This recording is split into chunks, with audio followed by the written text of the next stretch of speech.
ईद भी यहाँ पे गुजारेंगे, रोजे भी यहाँ पे गुजारेंगे और इंशाल्लाह ईद उल अज़हा भी। इमरान खान हमारे फैमिली की जंग लड़ रहा है, हमारे बच्चों की मुस्तकबिल की जंग लड़ रहा है।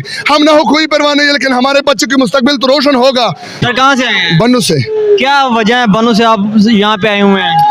देखो, अगर आप सोच ले, आप देख ले कि सारी दुनिया की नज़रें इमरान खान पर है, क्योंकि इमरान खान एक सच्चा लीडर है और सदियों के बाद ये ऐसा लीडर मिलते हैं। और हमें ये उम्मीद भी कि इमरान खान के बाद कोई ऐसा लीडर नहीं मिलेगा जो पाकिस्तान को मिला है। हम इसलिए आए हैं कि हम इमरान खान की दिफा करने जा रहे हैं और इमरान खान को इंशाल्लाह किसी भी आंच नहीं होने देंगे। सर क्या वजह है लोग जो है वो खान साहब से इतनी मोहब्बत करती है? अभी आपके सामने बादल भी हैं, बारिश भी आने वाली है, पिछले दिनों में भी बारिश रही है। अवाम यहाँ से क्यों नहीं जाती? खान साहब से इतनी क्यों मोहब्बत है? देखो, इमरान खान ने इस पाकिस्तान के लिए अपनी जान की परवाह नहीं की, उसने गोलियां खाई, वो मोहम्मद के मुंह में चला गया।